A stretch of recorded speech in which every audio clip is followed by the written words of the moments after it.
Alors, il y a ce truc-là qui m'intéressait. En vrai, ça a l'air bien. J'ai infiltré le plateau de BFM, le récit terrible d'un journaliste indépendant. Un truc de chez le média. Ça a l'air bien, hein. Après, si ça tombe, ça va pas être très intéressant. Il va juste dire des trucs qu'on... Les droitards, ils sexualisent massivement les politiques femmes. Croman, il avait fait des tweets super miso et sexualisants sur Rima. Oui, bah oui. On regarde quoi, les gens? En vrai, moi, j'ai envie de regarder ça, là. Vu, c'est cool? Ok. Bon, let's go, on regarde ça. C'est une question qui a souvent été posée sur le plateau du Média, notamment dans le cadre de l'émission L'œil de Moumou.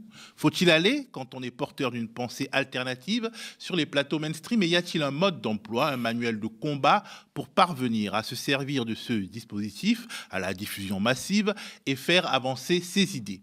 L'invité que je reçois aujourd'hui est un journaliste indépendant qui travaille notamment pour le Monde diplomatique. Journaliste et auteur également, notamment de Rendre les coups, boxe et lutte de classe, paru aux éditions Le Passager clandestin, et co-auteur avec Nicolas Framont de La guerre des mots, combattre le discours. Ça a l'air intéressant, en vrai. Préface de Médine, ok. Postface de François Ruffin, ok. Politico-médiatique de la Jamais lu son bouquin. bourgeoisie. Selim Derkaoui a en quelque sorte infiltré... C'est bien ou pas? Il y a des gens qui connaissent? Une émission en prime time de BFM TV, le 20h Ruquier, qui n'a pas eu le succès escompté et qui n'existe plus désormais. C'est une édition spéciale Le Média ce soir. Ah ben moi, de toute façon, je trouve que Le Média, ça a step up. Et qu'actuellement, ça se bagarre avec Blast. Hein. Même des fois, les formats de Blast sont moins bons que Le Média. Moi, je trouve Le Média, là, depuis leur passage télé notamment, ouais, non, mais ils sont bons. Hein.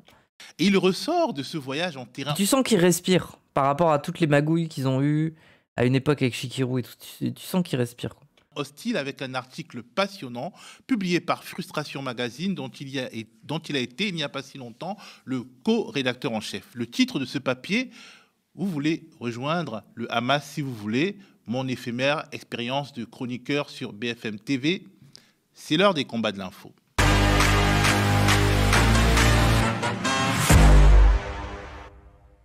Salut Selim. Salut. Les deux restent mid. Moi, je trouve que sur Le Média, il y a des formats exceptionnels. Je veux dire, avoir invité Badi, par exemple, c'est trop bien. Alors, j'aimerais que tu commences par nous raconter comment... Puis rappelle que Le Média, c'est par rapport à Blast, hein, ils invitent Ouria aussi. Donc bon. La Grande H, excellente émission. Hein.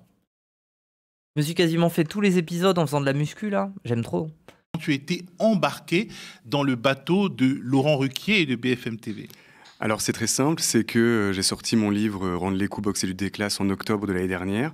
Je l'avais déjà annoncé sur les réseaux sociaux, notamment sur Twitter l'été dernier. Et Ruquier a vu mon livre passer.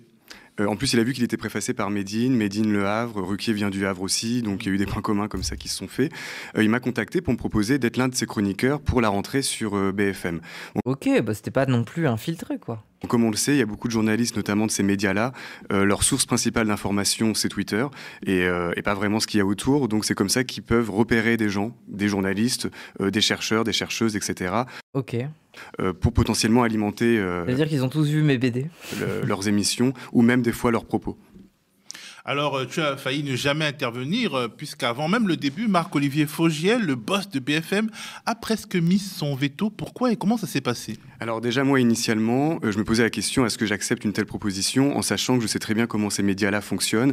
On voit très bien, même quand on est tout simplement spectateur ou spectatrice de tels débats, que c'est très compliqué, comme tu disais dans ton introduction, quand on a une voix dissidente, d'autant plus ces derniers temps, comme on le voit avec ce qui se passe avec la Palestine et les propos qu'on peut avoir pour défendre et soutenir le peuple palestinien. C'est très compliqué de plus en plus, donc j'étais pas dupe de savoir où j'allais mettre les pieds. J'ai réfléchi et je me suis dit deux choses. La première, c'est d'en profiter, de pouvoir enfin être de l'intérieur pour ensuite pouvoir le raconter. Donc j'avais déjà un petit carnet dans ma tête en me disant bon bah accepte parce que déjà tu peux le raconter plus tard. Tu sais potentiellement que ça va mal se passer, mais peut-être que ça peut aussi bien se passer. J'avais un petit peu confiance, un minimum en Ruquier, en pensant on n'est pas couché, même s'il a fait repérer Zemmour, et ça j'en parle dans le papier, et qu'il a été, lui, dit naïf là-dessus, mais c'est beaucoup plus grave que ça parce qu'on a financé Zemmour indirectement, payé par le service public. Oui. C'est vrai. Donc tout ça, j'étais pas dupe, mais je me disais, bon, ça peut être un peu moins... Puis après, Ruquier, oui, tu peux peut-être te dire, ce mec, il veut du show. Il veut que son émission, elle pétille un peu. Donc tu mets un gauchiste, tu le laisses s'exprimer, il est content. Pire que BFM en tant que BFM. Il est plutôt sympathique au demeurant, je l'ai rencontré, etc. Et puis je me disais Il a financièrement... aussi fait monter beaucoup de voix alternatives. Ouais, oui, bah, je cite Émeric Caron, Natacha Polony, etc. Donc pourquoi pas, dans une moindre mesure, pourquoi pas.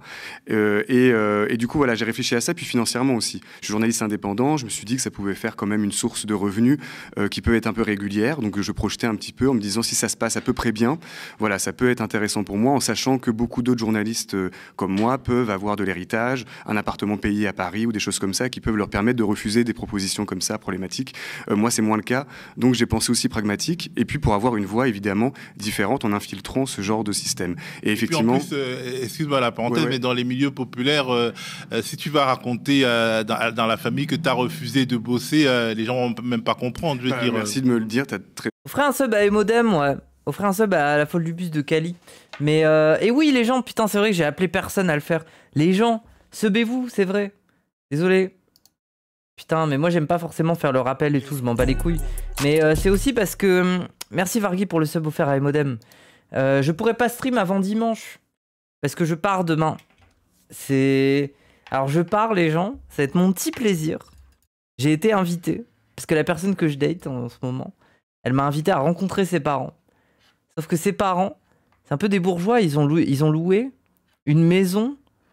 une sorte de petit châtelet là et du coup il y aura toute la famille et c'est une espèce de truc où il y a 16 chambres, ça ressemble à un petit château et il y a une piscine chauffée et tout ça. Une piscine à l'intérieur chauffée. Elle nous fait une rase. Bah moi je me suis dégoté une bourgeoise là. Ça sent bourgeoise mais c'est pas moi, c'est on m'a invité mais du coup je vais passer un petit week-end. Faudra raconter tout ça en vrai.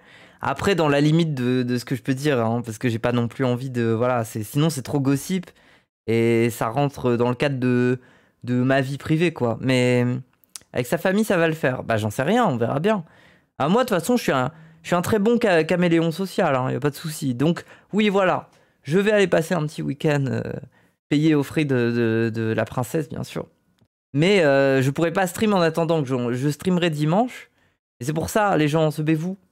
Là, c'est vrai que je stream du coup en me disant, en essayant d'être sereine, de me dire, bon, bah, je pourrais pas stream 2 jours de suite. Voilà quoi. Début de film d'horreur, nonobstant. Putain, ça va être Get Out, mais en mode trance un peu. J'arrive sur Moufette Vacances de Riche. Oui, bref. Mais abonnez-vous, les gens, quoi. Offrez des subs et tout. Je rappelle d'ailleurs, on est au mois de mai. On est au mois de mai, et donc ce mois-ci. Attendez, je regarde. Ce mois-ci, l'objectif compte. Ce mois-ci, les gens, l'objectif compte. L'objectif plus, si vous descendez là. Si vous descendez en dessous de la fenêtre de stream, vous avez 9 sur 300. C'est-à-dire que ce mois-ci, il faut attendre 300 subs afin de remplir le premier palier de 70-30.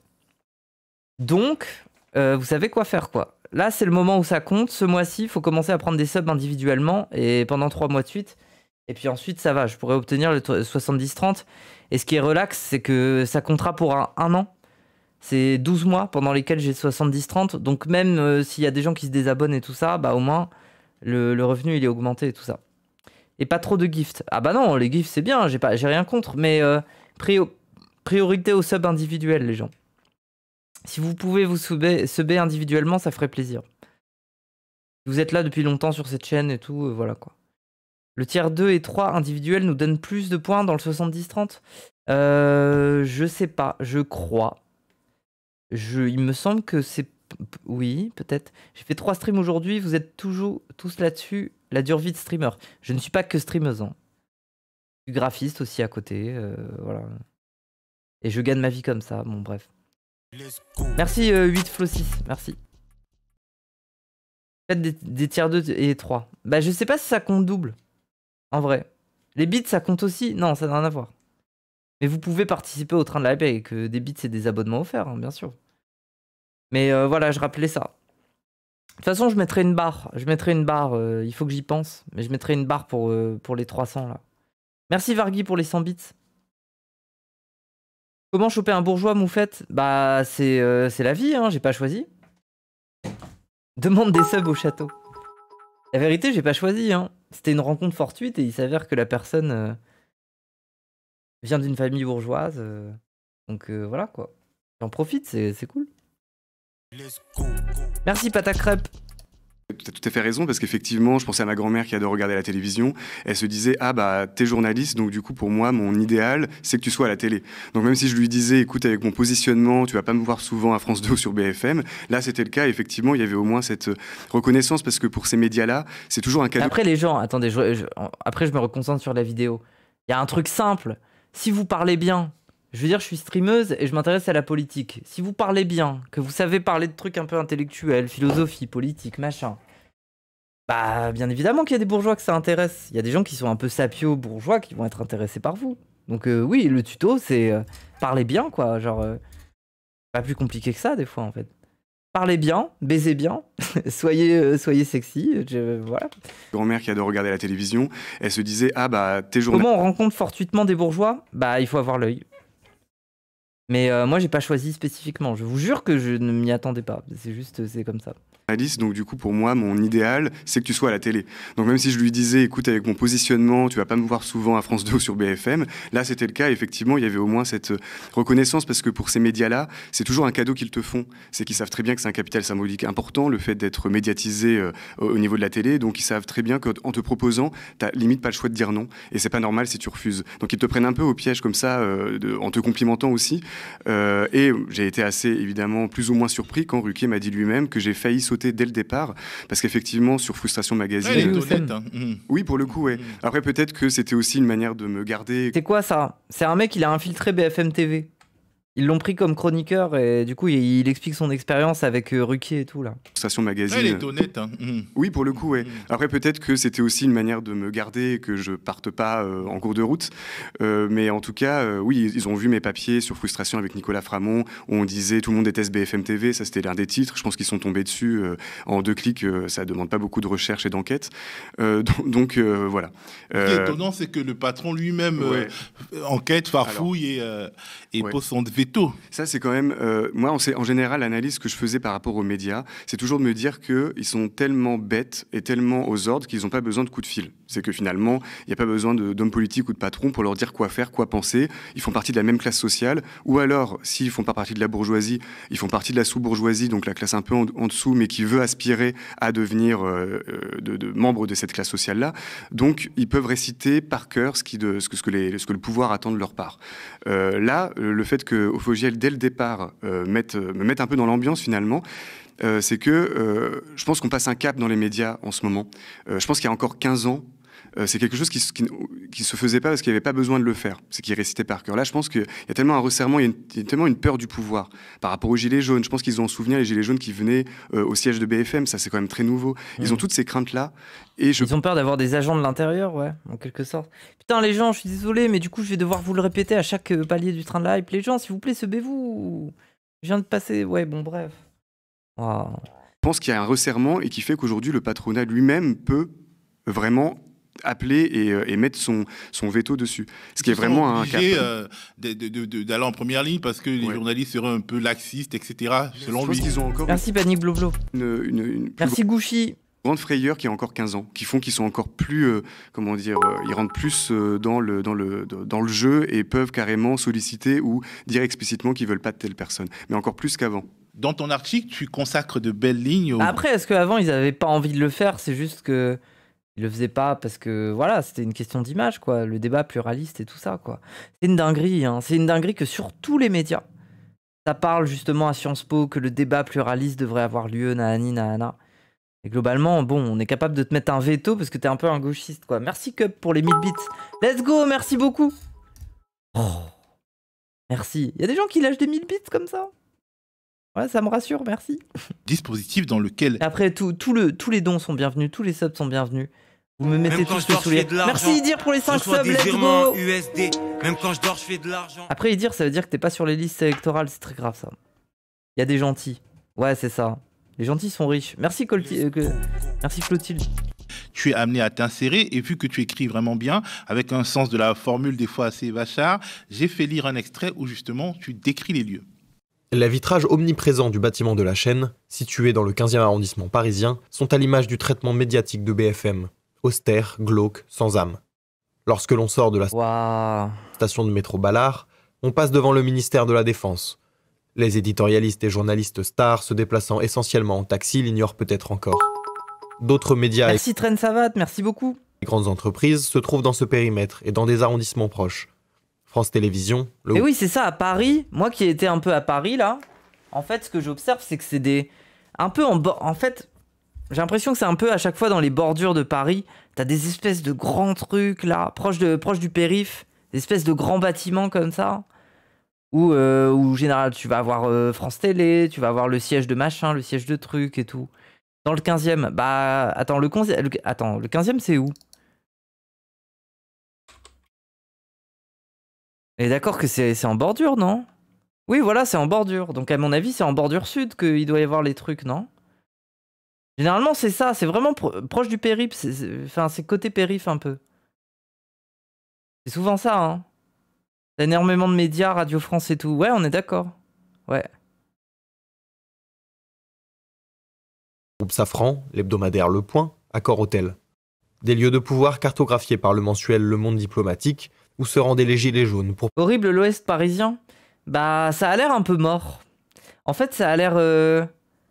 Ouais, y a pas de vie de quartier. Il y a beaucoup d'immeubles et tout, enfin, c'est... protester contre ces médias de maintien de l'ordre social bourgeois et policier. Dans le hall d'entrée de BFM TV, Ouais, c'est classé. des écrans plats géants diffusent en boucle les émissions du jour. Et Et soit des sièges, soit il y a des sièges de boîtes, d'entreprises, de machin, soit il y a des logements, mais voilà, des barres d'immeubles où il y a des gens plutôt classe moyenne et ils habitent là, mais il n'y a pas de vie de quartier tant que ça. À la limite, il y a un carouf, mais c'est un lieu de... Soit c'est un dortoir, soit il y a des sièges d'entreprise, quoi. Dans le hall d'entrée de BFM TV, des écrans plats géants diffusent en boucle les émissions du jour. Et des bandeaux composés des phrases choc des invités et des chroniqueurs défilent toutes les secondes. Dystopie. Les Ça va prendre dans le 16e. Ah oui, oui, vraiment dans un palais, quoi. En fait, si vous vous rendez pas compte, Zawaprod, c'est un palais. C'est un palais, et d'ailleurs, Dany, il a pour projet qu'il soit écrit Zawaprod avec des lettres dorées dans la rue et tout. Maghrébins et les Noirs sont vigiles, les cerbères des grands médias, ou font le ménage, comme à France Télévisions et à Radio France. Réalité. Les maquilleuses... Attendez, j'ai envie de réécouter un peu ce qu'il dit. Merci Pink Flamingo. Ah bah voilà, tu te fais racheter, tu te rachètes. Merci Fetsan. Tu te rachètes, mais je te promets que ma menace, elle tient toujours. Hein. Gros, fais attention à ce que tu dis, c'est bon. Hein. Dans le hall En fait, oublie pas que je suis une meuf aussi. Même quand tu dis des trucs, enfin, oublie pas que j'ai mes sensibilités. Alors, tu peux rentrer un peu dans le vif sur des sujets et tout, mais commence pas à balancer des trucs comme ça, t'es fou, quoi. de BFM TV, des écrans plats géants diffusent en boucle les émissions du jour. Et des bandeaux composés des phrases choc des invités et des chroniqueurs défilent toutes les secondes. Dystopie. Les Maghrébins et les Noirs sont vigiles, les cerbères des grands médias, ou font le ménage, comme à France Télévisions et à Radio France. Réalité. Il a dit quoi? Il a dit qu'il voulait s'abonner à l'OnlyFans de Rima Hassan. Enfin, bon, bref. Ou font le ménage, comme à France Télévisions et à Radio France. Réalité. Les maquilleuses, pressées par le temps d'antenne et pas très bien rémunérées, se plaignent de certains invités ou éditocrates impolis et pédants, même s'il y a aussi des gens sympas et respectueux. En gros, le décor est sociologiquement marqué, on va dire. Ouais. Là, franchement, on peut se reporter, même aux travaux des Pinson-Charlot, sur comment l'architecture en soi est une domination et tout de suite te met dans l'ambiance. Là, ce qui m'a intéressé, c'est de me dire que d'entrée de jeu, on n'est pas les bienvenus. Le dispositif, il commence dès la porte d'entrée. Dès le fait qu'il y a, comme dans l'extrait, j'expliquais, les écrans, le fait que ce soit socialement et... Ça doit être très froid, ouais.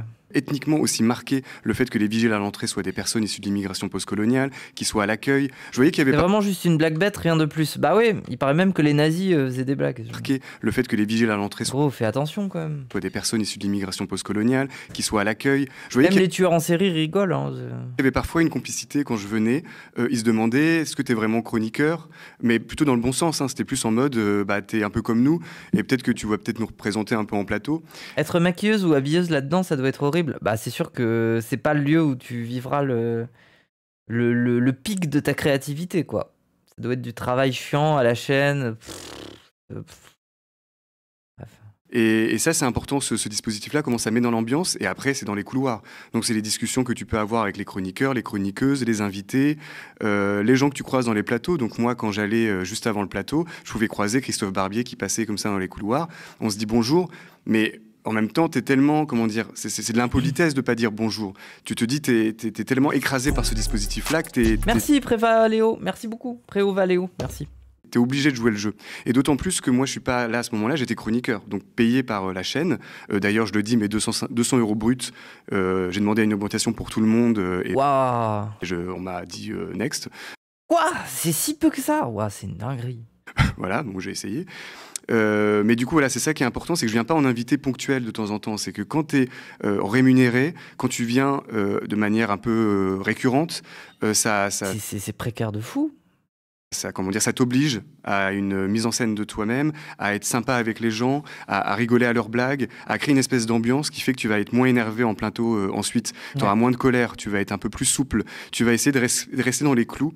C'est pareil pour France Inter, c'est pour ça que c'est d'où toute la méfiance envers les Meurice et compagnie, hein, même si on les aime bien. C'est cette ambiance-là, c'est le dispositif même de France Inter qui met des méfiances par rapport au côté mondain, en fait. On en revient au côté mondain.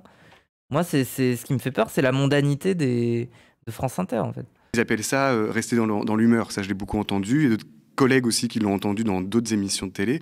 Rester dans l'humeur, c'est très important. En fait, c'est ça. En fait, ce qui est dangereux avec le mondain, c'est que c'est même dans une situation comme ça que tu peux avoir, par exemple, un Mélenchon qui, à une époque, buvait des coups et allait dîner avec Zemmour. Parce que journaliste du Figaro, intéressant... Mélenchon même a eu cette période un peu mondaine. Maintenant, c'est fini, hein, je pense. Hein. C'est très difficile pour lui d'avoir accès à des milieux mondains. Mais notamment quand il y avait l'époque du PS et tout ça, bah, ça se faisait. Ça se faisait, c'était facile. Le PS, c'est très très mondain. Donc, ça veut dire quoi, mondain? En fait, c'est lié à la bourgeoisie. Ça veut dire que la bourgeoisie, c'est pas seulement des sensibilités politiques qui sont complètement clivantes. À partir du moment où, en fait, la mondanité... C'est un peu cette espèce de théâtralité et le fait de tenir à un espace bourgeois. Et du coup, tu vas être dans le même espace que des gens qui ont des idées différentes de toi, voire même qui sont des adversaires politiques. Mais il y a toujours un peu cette idée de trêve. Et cette idée de on est entre nous, on se respecte. Et puis, on n'a pas envie de quitter ces espaces-là parce que c'est des lieux pour pouvoir tisser du réseau. C'est des lieux où globalement on a plein de privilèges et on obtient plein de trucs gratuitement. Enfin, je veux dire, rien que le fait de bouffer des petits fours et de boire du champagne, c'est quand même stylé. Et puis c'est valorisant aussi de faire partie de ces espaces-là. Et donc, là où je dis que pour la gauche c'est assez dangereux, c'est que notamment chez des gens qui sont un peu prolo-mentaux, le choc de la mondanité, c'est que soit d'un coup tu te sens pas du tout comme pouvant faire partie de ces espaces et tu les méprises, ou alors des fois ces espaces te valorisent et d'un coup tu te sens pousser des ailes et tu tiens énormément à ces espaces-là. Je veux dire, par exemple, il y a de la mondanité chez certains rappeurs. Je veux dire, je sais pas, moi je pense par exemple à... Merde, comment il s'appelle NTM, Joey Star. Joey Star, il a un côté très mondain, par exemple. On a vu la transformation d'NTM à partir du moment où ça a eu accès à des petits réseaux, où ça a été boire du champagne avec des mecs de l'industrie et tout ça. On a vu la transformation, enfin c'est tout ça aussi, quoi. Et de l'autre côté, et c'est ça qui est fascinant, c'est que le milieu mondain continue d'avoir un certain mépris pour toi, mais en même temps commence à te défendre sur une certaine position parce qu'ils t'ont déjà croisé en soirée, ils voient un peu le personnage que tu es, et puis tu leur donnes un luxe. Tu es Joey Star et tu viens à leur soirée et d'un coup ils sont en mode « Oh, Joey, on le connaît. Oh, qu'est-ce qu'il est sympa, Joey, quand même. Ah, il nous régale, hein. Quand il est en soirée, il nous fait des blagues, il nous raconte un peu sa vie de voyou, on aime, hein. On aime, hein. Et puis il est un peu des nôtres, tu vois. Bref, donc il faut faire attention à ça. Oui, mondain égale être dans le monde, implicitement se laisser corrompre par le monde tel qu'il est. Oui, voilà, c'est ça. C'est ça. Le côté mondain, ça peut être très bien, hein. Ça peut être très bien, mais quand on parle de mondanité chez nous, dans nos sociétés occidentales, on parle de l'imaginaire que vous connaissez. Vernissage de musée, galerie, petit verre de champagne, petit four, after à base de coke et de je sais pas quoi. Ça sort une bonne bouteille. Et puis ça t'invite à prendre le repas le lendemain. Enfin bref, tu vois. Mondain malin. Bah, je pense pas que Mondain malin soit mondain. Ça a l'air d'être une espèce d'ermite cynique. Pour le coup, j'aime bien la blague, tu vois, mais Tu vas essayer de rester dans les clous. Ça, ils appellent ça rester dans l'humeur. C'est pour ça, là, moi, demain, je vais aller rencontrer un peu des bourgeois dans un petit Châtelet. Ça va être mon moment mondain. Je vais faire exprès, parce que là, c'est les parents, c'est la famille de la personne que je côtoie en ce moment. Donc évidemment, je vais être dans une forme de mondanité, parce que j'ai pas envie non plus de froisser complètement les parents, tu vois. Mais relire Gossip Girl. J'ai jamais lu, je sais pas ce que c'est. C'est quoi Emodem? C'est quoi Gossip Girl? En vrai, ça m'intéresse. Si tu me dis qu'il y a un livre qui parle de ça, c'est trop intéressant. Je trouve la mondanité, c'est vraiment un truc intéressant. De toute façon, relire aussi les Pinsons Charlot. Hein. Revoir un peu même tout le travail des Pinsons Charlot, parce que les Pinsons Charlot eux-mêmes, dans leur travail de sociologie, s'interrogent vis-à-vis des résistances qu'eux-mêmes doivent avoir vis-à-vis du fait de résister à cet aspect mondain qui est très attractif. Et on voit comment à la fois ils arrivent à en jouer, et à la fois, des fois, ils se laissent un peu aspirer par le truc, jusqu'à une certaine rupture, beaucoup plus tard dans leur vie, avec les gilets jaunes et tout ça, où là, d'un coup, voilà, c'est plus tolérable. Hein. Il y a une rupture avec les milieux un peu mondains auxquels ils avaient accès, mais... F pour Michel, ouais. Et Monique, j'espère qu'elle va bien. En vrai, il va y intégrer la bourgeoisie si tu trahis pas. Mais après, c'est une arme, hein, la mondanité des bourgeois, c'est une arme exceptionnelle, vous vous rendez pas compte? C'est exceptionnel. C'est un outil formidable. C'est incroyable. C'est une manière de désamorcer certains esprits qui est fascinante. Hein. Genre, c'est fou, quoi. Imaginez-vous, je sais pas moi, vous êtes un petit gars de banlieue, vous faites du cinéma, et vous dénoncez tout ça, enfin, vous faites un cinéma un peu dur, quoi. Et d'un coup, vous vous retrouvez, je sais pas moi, à faire un putain de vernissage au cinéma, avec des gens capables de vous parler de cinéma, parce qu'ils ont eu une éducation sur le sujet, ils sont capables de vous intéresser, et ils vous servent un verre de champagne, ils vous disent « Ah, on aime vraiment vos films ».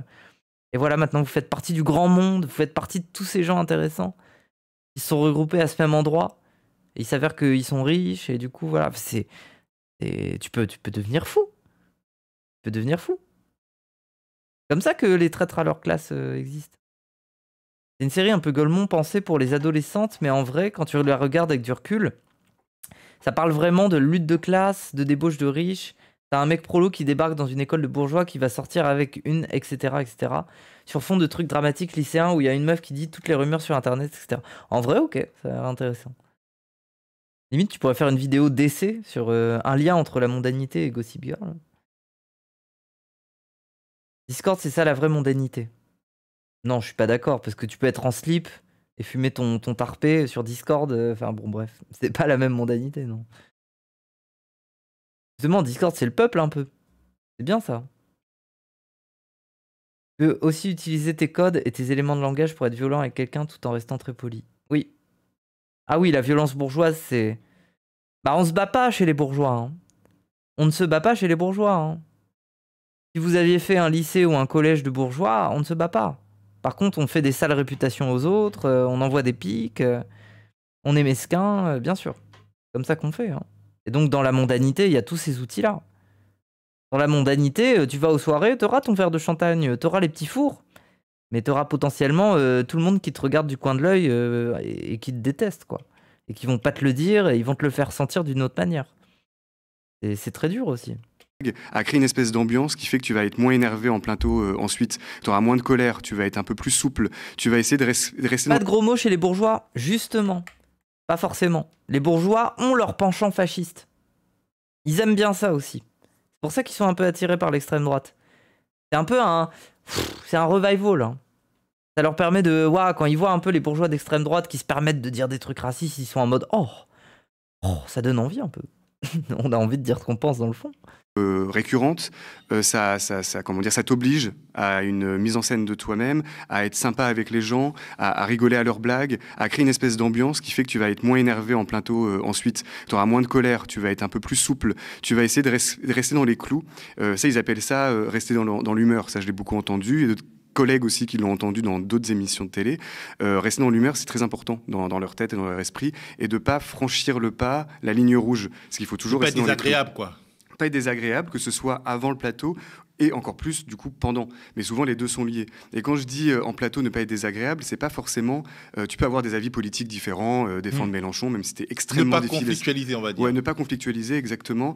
Et justement, c'est ça qui les arrange, c'est que de domestiquer des gens comme ça, de se dire je les ai parce que je les paye, parce qu'ils sont tellement contents qu'on ait le monopole médiatique au niveau des diffusions qu'ils n'ont pas le choix que de venir, donc d'accepter notre dispositif.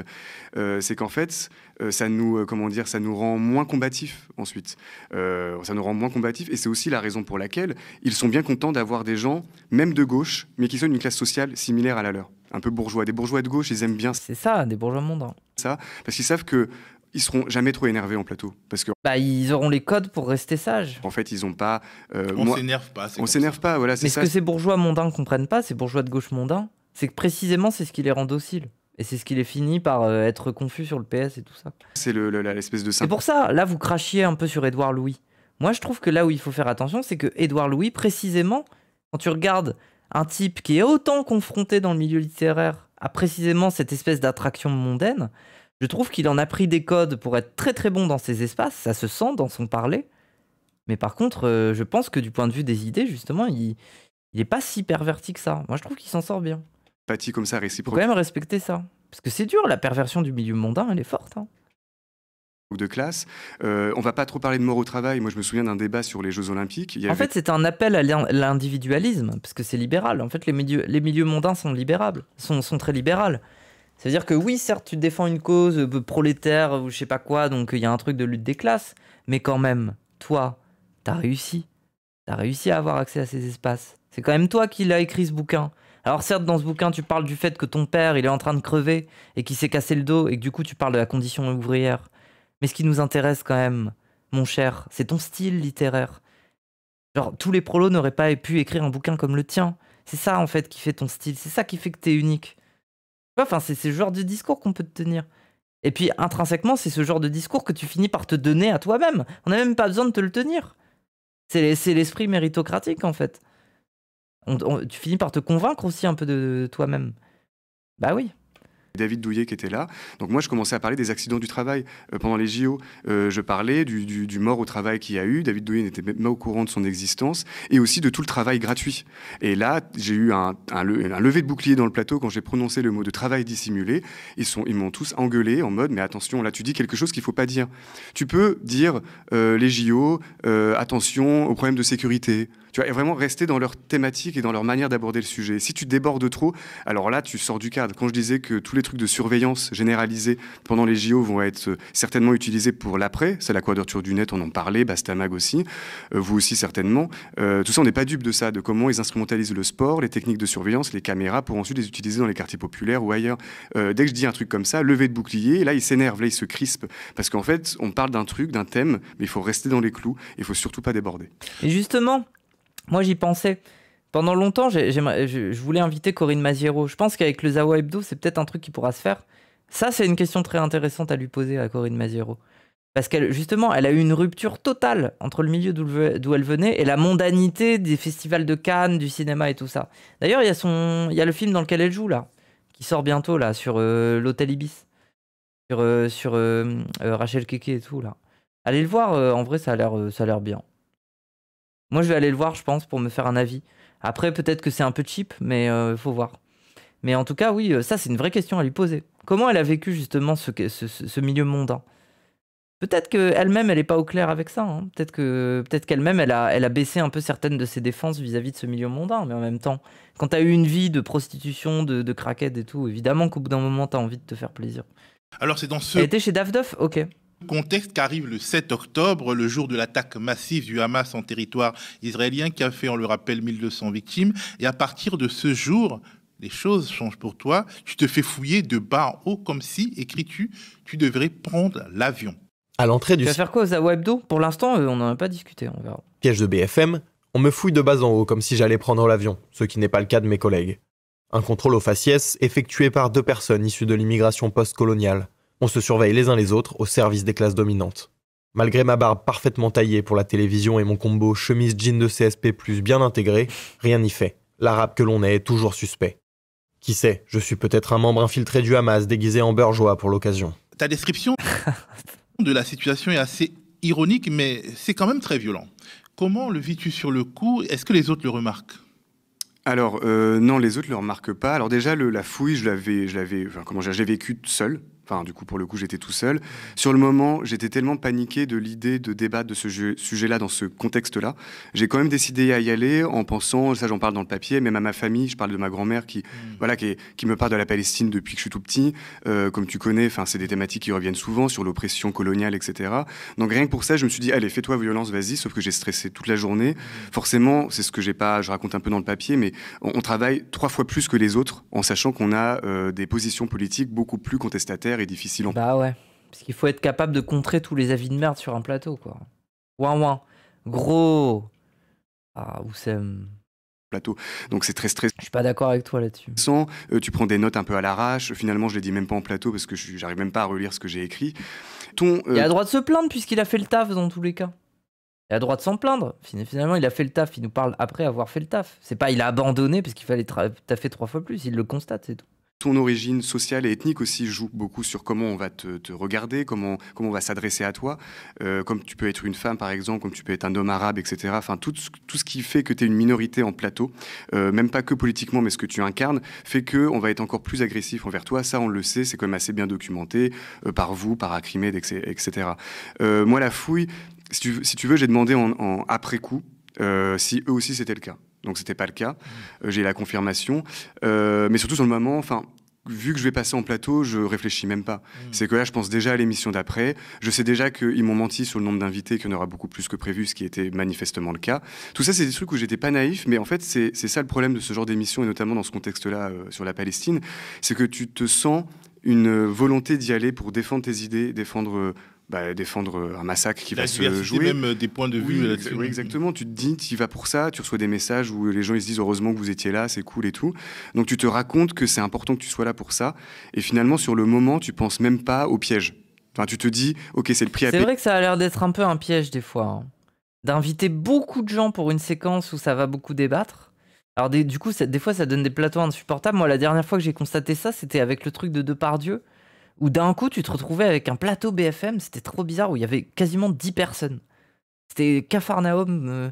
Mais du coup, tu voyais qu'il y avait des meufs féministes qui étaient venues pour parler de ça, mais en fait, elles étaient quand même finalement en minorité et dans le brouhaha, quoi. Et d'être piégé, autant l'anticiper et le faire quand même, parce que si... C'est insupportable plus de 3. À moins que ce soit tous des espèces de petits chiens inoffensifs comme sur CNews, où globalement, dès que Pascal Praud... commence à parler au-dessus d'eux, ils se taisent, quoi. Ça se voit, hein. Plateau de cuck, hein. Ah, c'est news, c'est une dinguerie. Si j'y vais, personne n'ira. C'est ce que tu te racontes dans ta tête. Et c'est pour ça qu'à ce moment-là, j'en ai pas forcément parlé aux collègues, entre guillemets, et notamment d'avant le plateau. Alors, tu découvres, comme tu le dis, qu'on t'a menti sur la composition du plateau, et c'est très important parce que les dons qu'on a occultés, en fait, c'est eux qui vont faire la différence et donner une autre coloration au plateau, une coloration bien plus oppressive que le plateau théorique qui t'avait été présenté. C'est là que tu sens que le plus important pour eux, c'est de servir leurs médias plus que toi servir tes idées. C'est que tu es là pour leur servir la soupe, pour servir leur faux semblant de démocratie, en fait, de pluralisme, ce qui pourrait très bien se passer de toi, mais c'est important de jouer le jeu, mais pour eux. Parce que finalement, en fait, vu comment ils te mentent sur le nombre d'invités, c'est que le plus important pour eux, c'est que tu viennes quand même. En fait, c'est ça. En fait, ils voulaient que je vienne. Ils savaient que je pouvais très bien annuler. J'avais toutes les raisons d'annuler, vu le contexte, vu que j'allais me faire insulter. Ils avaient raison de penser que j'allais annuler. Mais du coup, ils préfèrent mentir, parce que comme ça, ils gardent leur caution. Et comme ça, à l'antenne, ils peuvent avancer masqués et puis ensuite se raconter que, regardez, on a eu quelqu'un de gauche sur le plateau. Voilà. Mais ceux qui ont été ajoutés, c'est important d'avoir leur nom. Ah oui, c'est l'éditorialiste Anna Cabana, qui travaille 24 aussi, qui est la propriété d'Altis Media. Il a fait le token. Bah ouais, mais au bout d'un moment, la position ambiguë, c'est ça. Enfin, je veux dire, c'est bien gentil ce truc de il fait le token. Mais c'est les putains de médias, enfin, c'est littéralement tous les médias qui font ça maintenant. On n'a plus de médias. Donc, si tu veux avoir une parole visible en même temps, bah, t'as envie d'être dans cette logique de ok, le dispositif est insupportable, mais je suis une bête. Enfin, je sais pas, c'est par exemple, un Guiraud ou un Antoine Léaumont, c'est des gens qui vont penser un peu comme ça. Le dispositif, tout est contre eux. Par contre, ils vont essayer d'être des bêtes. Et ils y arrivent plus ou moins, tu vois. Le groupe qui a BFM aussi. Et qui est une à la chaîne base, très d'extrême droite. D'extrême droite. Israélienne, ouais. Franco-israélienne. Voilà. Mais ça, il y avait des discussions sur cette chaîne-là. D'ailleurs, là, j'ai vu des threads passer sur tous les propos négationnistes. Il y a des médias de droite et des médias de gauche, puis RET, puis voilà. Ça veut dire quoi, RET? Bah oui, mais c'est pas le cas. Pas le cas. Je veux dire, les plus gros médias qu'on a à gauche, c'est ça. C'est le média. Il y en a plus d'autres. Horribles qui ont été dits sur Gaza sur cette chaîne-là. On parlait beaucoup de l'interdiction de RT France, la chaîne russe. Et quand j'étais venu parler de RT sur ce plateau, j'avais dit soit on interdit toutes ces chaînes étrangères, si on est cohérent, soit on fait pas du cas par cas, mais le cas par cas, c'est toujours le Quai d'Orsay, en fait, finalement, qui valide inconsciemment. C'est I24, ça arrange le Quai d'Orsay parce qu'ils sont sur les mêmes positions, finalement, à peu ou prou. Donc, elle de I24, Arnaud Klarsfeld aussi. Pourquoi la gauche doit s'organiser et créer leurs propres médias? Bah, je sais pas, parce que c'est comme ça que tu diffuses des idées et que tu crées du débat où les gauchistes ont de la place pour parler. Question rhétorique. Bah, c'est la diffusion des idées, c'est pas plus compliqué que ça. Je vois pas, genre c'est... J'allais dire intellectuel, mais c'est beaucoup trop sympa de Tu touches beaucoup plus de monde en fait. le qualifier ainsi, mais plutôt adepte du roller, c'est ce que je raconte dans le papier, et surtout ancien sarkozyste, qui fait vraiment partie des nouveaux philosophes, donc à la BHL, Bernard-Henri Lévy, André Glucksmann, voilà, tous ces nouveaux philosophes-là ultra-libérales, et qui forcément ont des accointances avec l'extrême droite, dont ce soir-là. Le plateau est majoritairement en empathie avec les Israéliens, ce qui peut se comprendre. La gauche doit créer des médias alors que la droite on n'a pas du tout besoin. Mais la droite a absolument besoin des médias. Pourquoi tu crois qu'ils font la course pour en racheter? Je comprends pas. Bien sûr qu'ils en ont besoin. Après les atrocités du 7 octobre, mais certains beaucoup moins avec les Palestiniens. Il est très remonté, le plateau contre la gauche est très unanime et même unanimiste de manière générale. Et Ruquier, le taulier par exemple, débat avec Charles Consigny sur le thème « Ok, Poutou et le NPA sont des salauds, mais est-ce qu'il faut le dire en début, en milieu ou en fin d'émission ?» C'est quand même assez sidérant. Le NPA, par exemple, de Philippe Poutou, qui est soi-disant un garçon sympathique, a fait une réaction qui est à la limite de l'apologie du terrorisme. Surpris, Charles, pardon de vous dire, vous êtes surpris de ça? Enfin, vous voyez, c'est des choses... Non, Il a dit quoi, Poutou? Que franchement, pardon de vous dire ça, mais c'est totalement abject, c'est n'importe quoi ce que raconte Poutou et le NPA, on est d'accord, mais est-ce que franchement, actuellement, vous pensez que là-bas, à Gaza ou en Israël, on fait attention à ce que dit monsieur Poutou sur le conflit? Ah non, heureusement pas. Déplacer ça, en France, on va en oui. parler, mais Oui. c'est quand même pas la priorité des choses que dit monsieur Poutou sur le conflit israélo-palestinien. Enfin, en tout cas, j'ai l'impression, mais quand même. Alors tu dois faire entendre ta petite musique, en réalité ta grosse divergence dans un cadre qui est planté, celui des évidences partagées. Comme on vient de le voir, et ta stratégie, c'est de documenter un max tes propos, ce qui n'empêche pas Arnaud Klarsfeld de les balayer du revers de la main de manière très très désagréable. Charles Consigny, Céline Derkaoui. Oui, c'est vrai qu'ils n'ont pas été assez précis, notamment dans leur condamnation de ces violences-là. Mais après, moi, j'ai découvert récemment un éditorial du quotidien Haaretz qui pointait la responsabilité de Netanyahou. Il parle de gouvernement antidémocratique d'extrême droite, c'est l'éditorial. D'annexion et de dépossession qui nie l'existence des droits des Palestiniens. De nombreux Israéliens pensent comme ça. Mais ça justifie Oui, pas d'accord, forcément mais en l'occurrence, quand vous parlez de Haaretz, c'est un journal qui représente même pas 1% des lecteurs en Israël. C'est un journal ultra minoritaire. Un journal, normalement, ce n'est pas un parti politique. Haaretz, comme les autres, doit se juger à la crédibilité de ses informations et de ses analyses et non pas à ses parts de marché politique. Mais bon, Klarsfeld se lance dans un plaidoyer pro-domo pour l'État d'Israël. Deuxièmement, Israël veut la paix. Israël a accepté tous les compromis depuis 1936, où il y avait la commission Peel qui avait proposé un partage avant même 1948. Il peut avoir un peu d'assurance ou... Ah ouais. En fait, on dirait qu'il a un genre de post-nut clarity, quoi. Globalement, il a compris la daube que c'était, quoi. Mais il est resté sage, c'est vrai. Feld se lance dans un plaidoyer pro-domo pour l'État d'Israël. Deuxièmement, Israël veut la paix. Israël a accepté tous les compromis depuis 1936, où il y avait la commission Peel qui avait proposé un partage avant même 1948. En 1948, Israël aussi a accepté un plan de partage En 2001 aussi, Israël a accepté ce plan de partage. Alors, bon là, c'est fou. Ah, c'est une dinguerie, ça a mal vieilli. Hein. Israël veut la paix. Hein.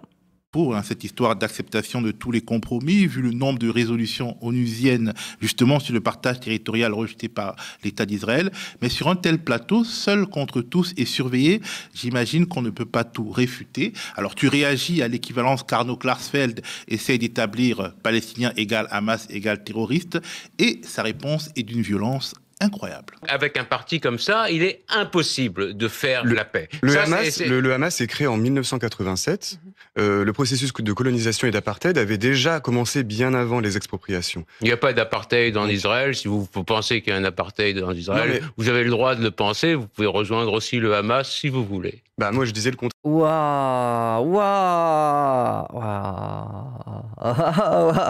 Beaucoup de waouh. Justement, j'étais en train de vous dire qu'il était minoritaire parmi les Palestiniens eux-mêmes. Alors, Célim, pas besoin d'être un expert pour y voir l'expression d'un racisme froid, venimeux même, avec le sourire. On est d'accord là-dessus? Oui, bah à fond. Oui. Moi, je l'ai pas entendu sur le moment. C'est ma famille et des amis qui l'ont capté. Forcément, c'est tellement écrasant et tellement terrifiant comme dispositif qu'on n'entend pas tout, on ne voit pas tout. Ouais. Et si on arrive à donner quelques éléments, quelques argumentations, c'est déjà miraculeux. Donc finalement, le reste, c'est comme un espèce de bruit de fond tout autour de toi. Même, je pense qu'inconsciemment, tu peux capter qu'il y a des choses qui se disent, mais pour ta défense et pour être plus efficace encore dans ton argumentaire et essayer de garder le sang-froid, t'évites de le comprendre, enfin de le capter. Je sais pas si. Mais aussi le choc quand on ne s'attend pas à un certain nombre d'agressions, on ne réagit pas. Et puis c'est 20 minutes, 30 minutes, 1 heure, 2 heures, on s'en veut de ne pas avoir réagi, mais en fait parce que on s'y attend pas, le choc est grand, il y a un petit moment de déni, et il y a toujours une volonté de garder le contrôle, de ne pas. Ça je capte de ouf. Hein. Exagéré, on a intériorisé tous les arguments sur la paranoïa de ces gens-là, le fait qu'ils en font trop, etc. Et donc, on a besoin d'un moment de réflexion pour savoir si on réagit ou pas. Mais le problème, c'est que ce moment de réflexion fait qu'on est déjà passé à autre chose. Alors, la discussion se poursuit selon le mode suivant. Quand c'est ton tour de parole, tu te fais vite interrompre et les intervenants d'après mettent un point d'honneur à te contredire, 2 ou 3 en général. Tu ne te décourages pas et tu essayes d'expliquer quelque chose qui relève du concept. Or, ce plateau, il est dans l'affect. En gros, c'est le colonisateur qui fixe le degré de violence. C'est ce que tu essayes d'expliquer. Historiquement, on a tous fait de l'histoire ici.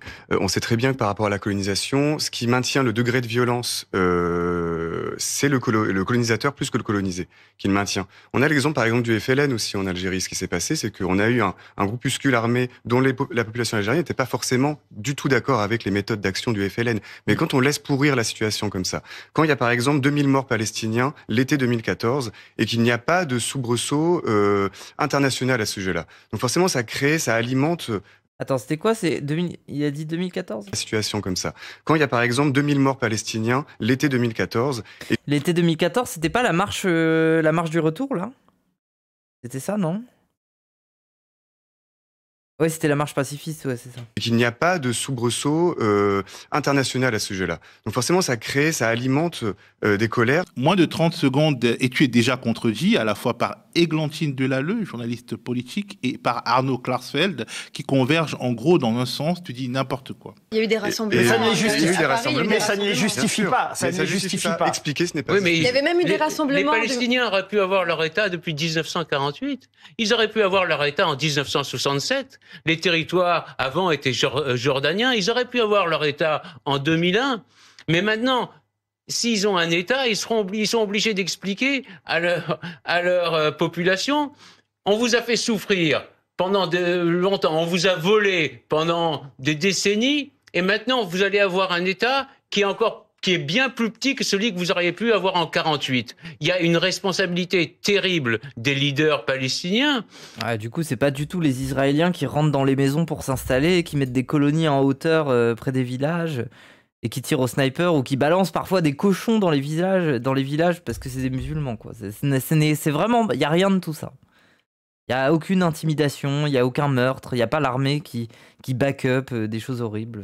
Il n'y a pas de ça. Le grignotage n'existe pas. C'est juste les Palestiniens qui n'ont pas accepté à chaque fois.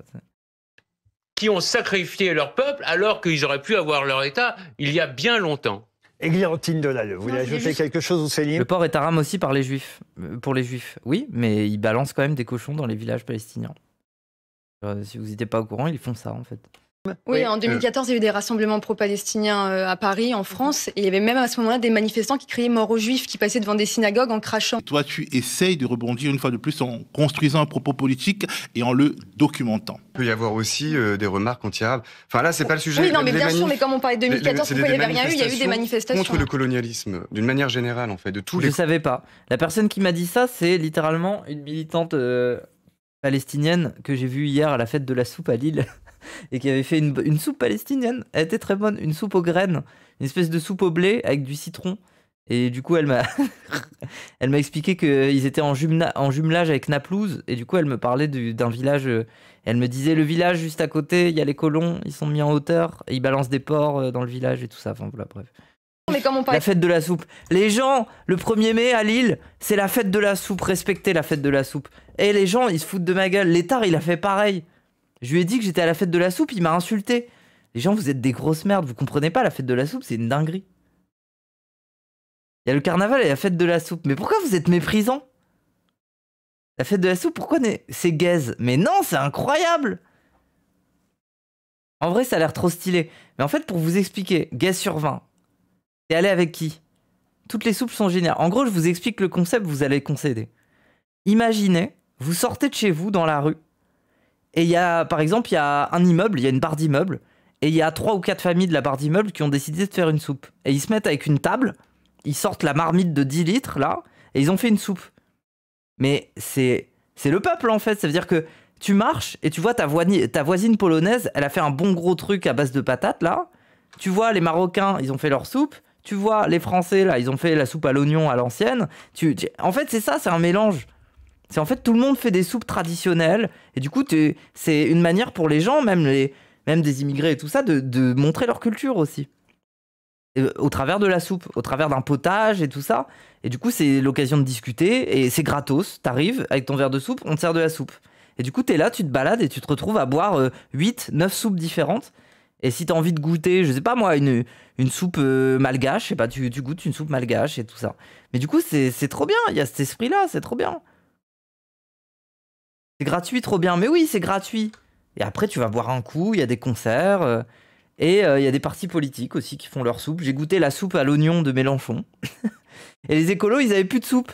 Les écolos, ils avaient fait un potage à base de poireaux, et ils avaient pris que 10 litres. Et j'étais fier un peu. Et du coup, mon flex, c'est qu'on a été boire la soupe à l'oignon de Mélenchon. Et après, on est venu avec nos verres à soupe LFI voir les écolos pour avoir de la soupe. Malheureusement, ils en avaient plus. Après, il y avait la soupe palestinienne, elle était bonne en vrai.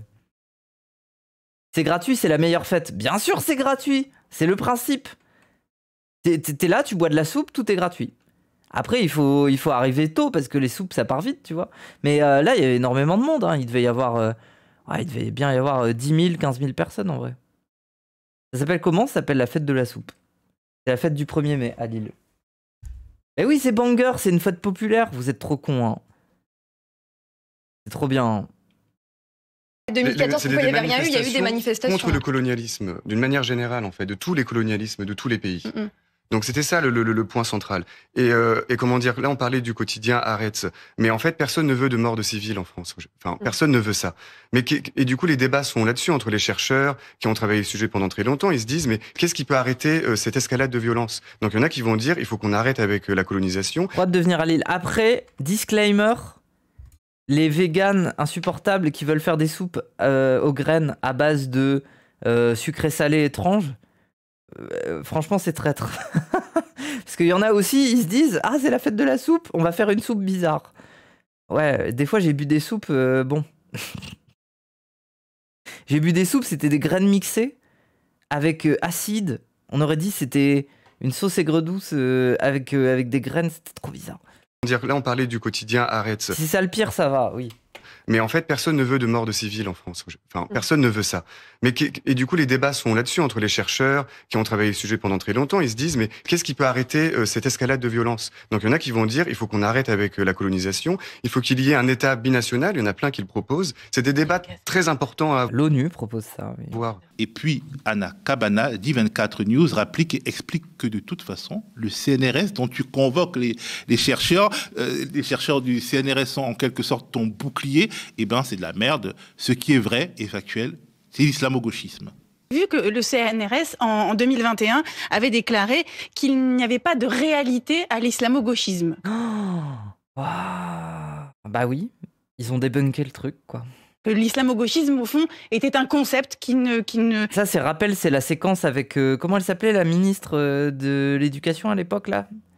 De Macron? Une vieille, là. Elle a pas fait long feu non plus, elle. Je sais plus si elle est encore là, je sais plus. Ouais, c'est vraiment de la pause... Oui, Vidal, c'est ça. Elle est encore là, Vidal, ou pas? Non, je crois qu'elle a dégagé. Hein. Et oui, à l'époque, Vidal qui voulait faire son truc de... On va examiner les tendances islamo-gauchistes à l'université, tout ça. Vous vous rappelez de cette séquence?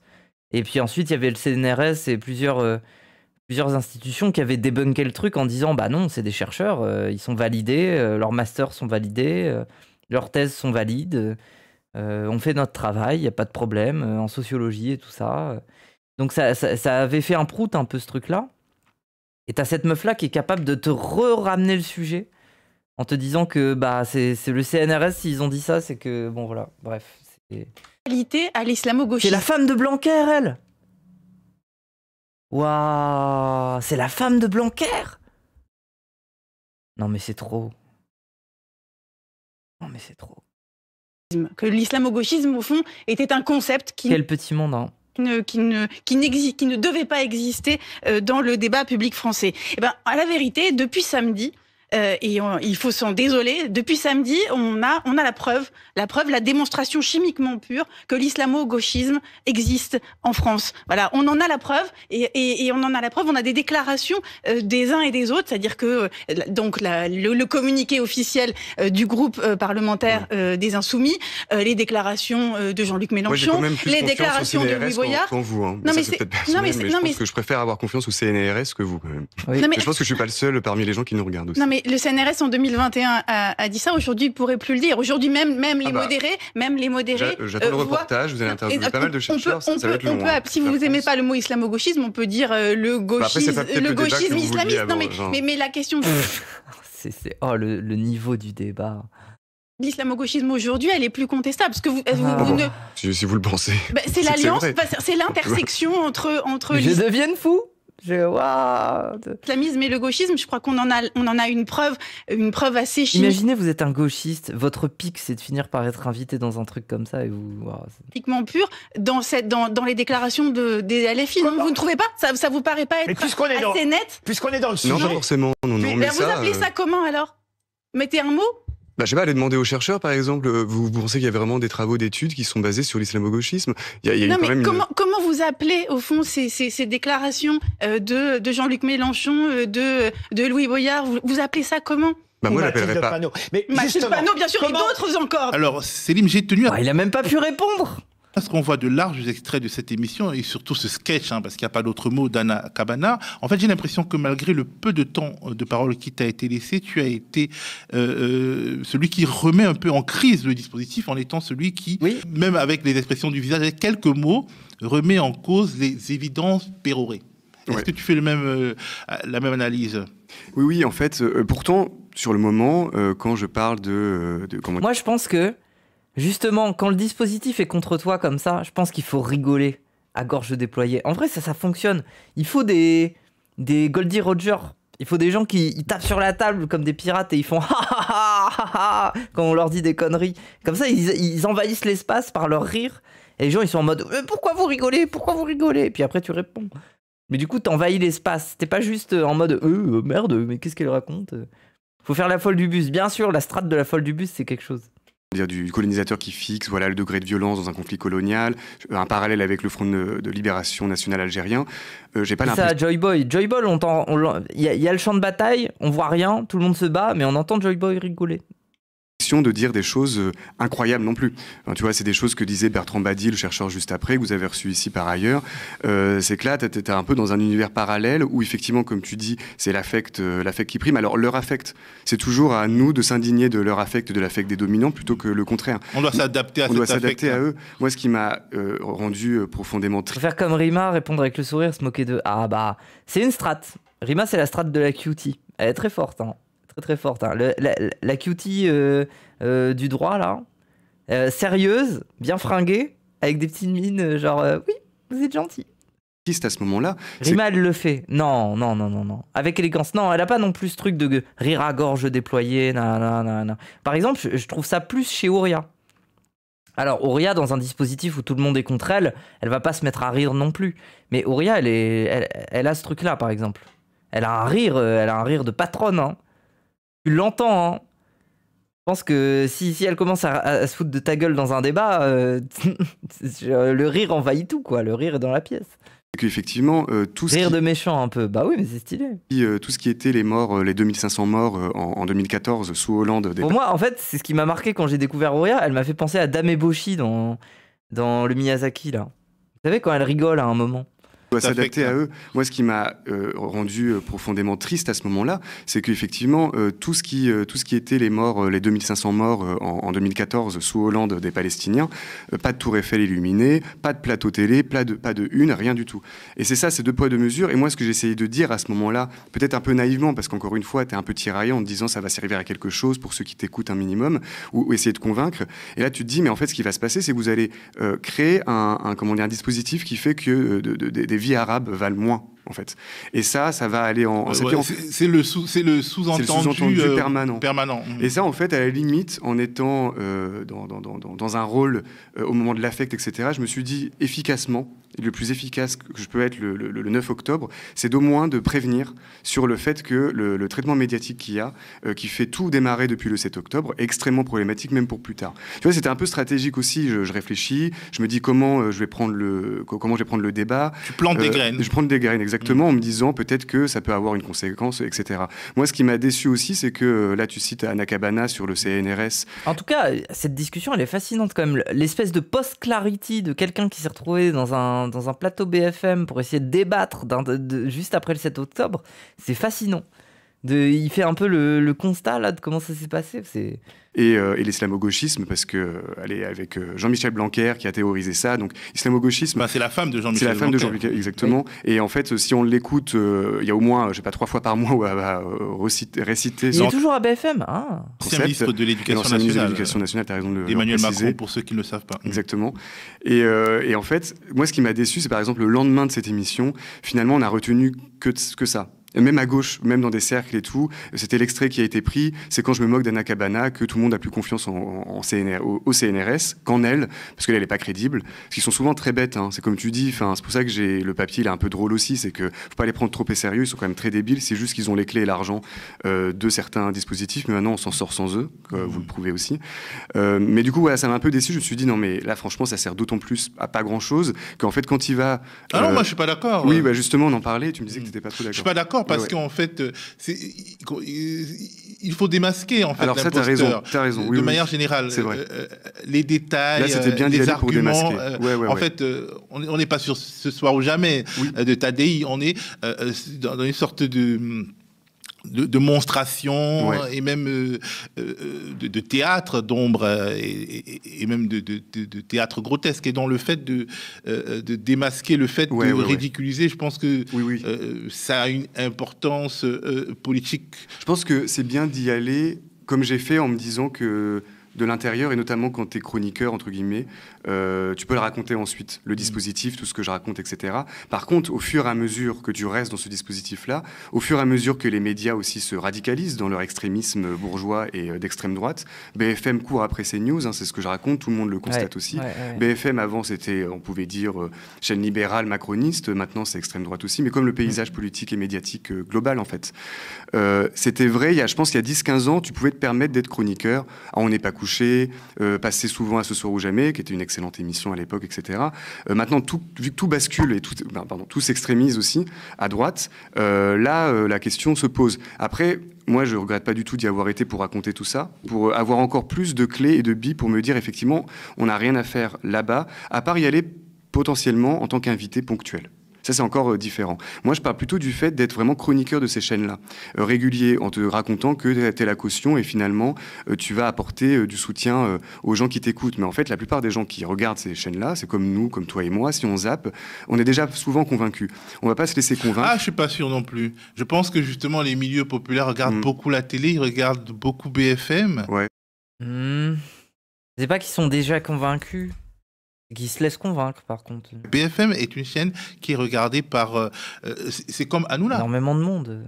On peut pas se mentir en pensant qu'Hanouna... Maintenant, quand les gens ils se disent je veux de l'info, ils regardent BFM. Ils ont plus de réserves sur CNews, les gens, je pense.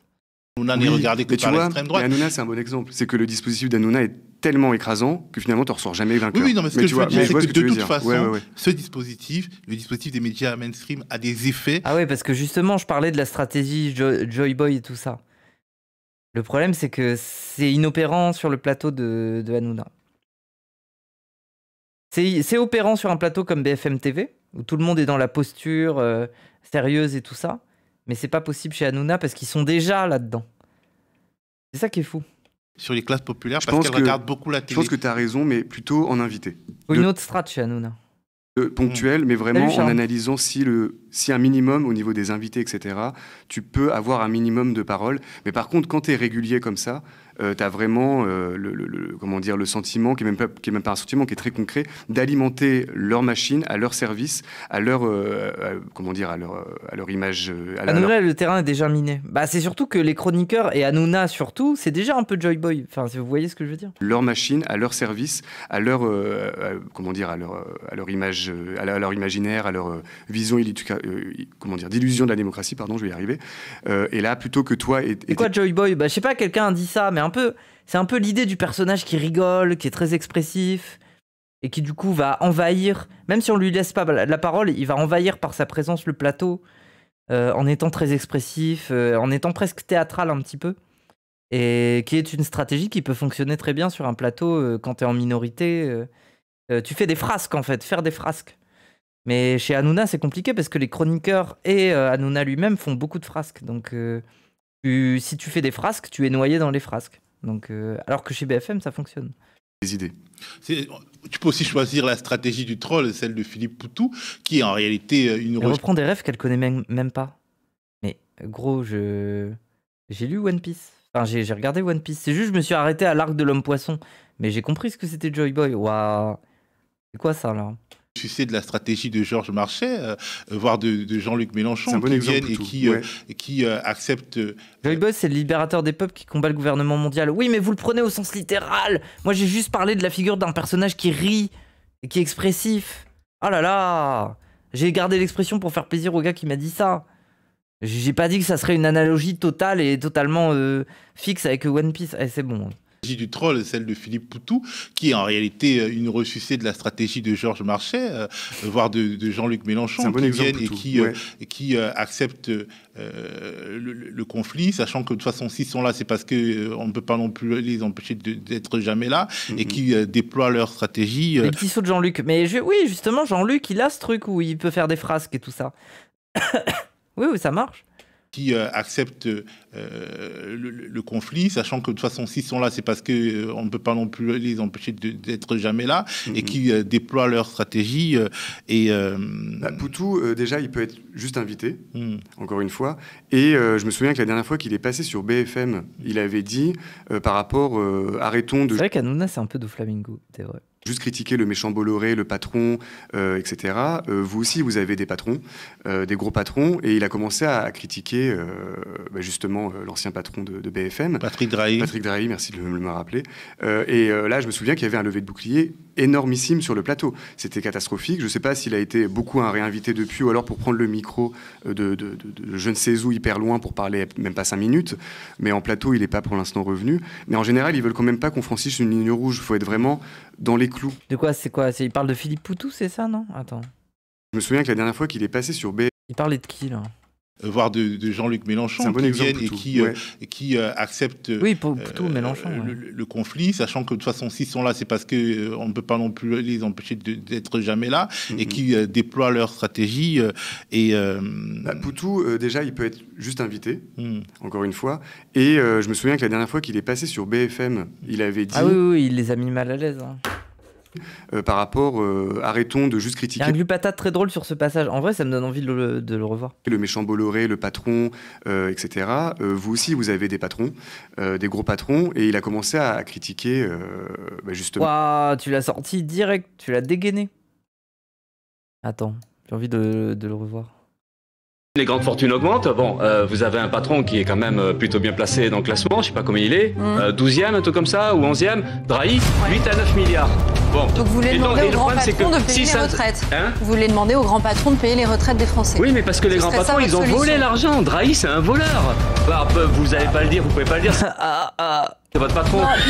Non, mais sérieusement, ces gens-là, comment on peut avoir... Vous exprimez quand même sur sa chaîne de télé, vous pouvez pas dire un truc comme ça. Moi, je ne crache pas dans la main qui me nourrit. Un, rien ne vous permet de dire ça. Deux, c'est pas le sujet ce soir. Donc allez-y, Si, c'est le sujet parce qu'on veut nous expliquer que les retraites, il n'y a pas d'argent, qu'on est obligé de faire ça. Il faut aller le chercher ailleurs, c'est ça. Alors, quand on est dans une situation où les gens, ils ont même pas 1200 € par mois, le SMIC, il est à 1200. Aujourd'hui, qu'il y ait autant de richesses que ça, on va pas revenir sur Drahi, mais globalement, les milliards qu'il y a, et puis la fraude fiscale, l'évasion fiscale, pourquoi on n'en parle plus de ça? Ce sont 80 milliards à peu près d'euros. En fait, ça me fascine un peu parce que là, en ce moment, je me réintéresse à du Marx et tout ça, histoire d'être plus solide là-dessus. Mais en fait, même des penseurs économiques de l'époque, comme le mec qui a fait La main invisible ou je sais plus là, mais en fait, ces gens-là reconnaissaient déjà l'existence de la plus-value, que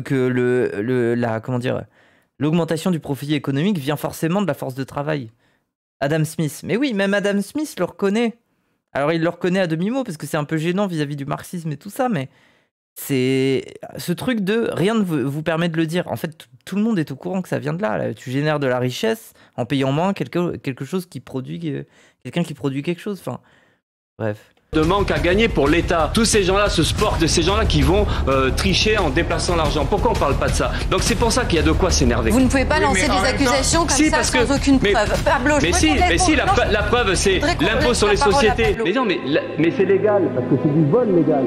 C'est pour ça que c'est du scandalisme. C'est fini. Merci beaucoup. Merci d'avoir été avec nous. Ouais, je vous ai écouté presque jusqu'au bout. Presque. Merci. Et puis Quoi?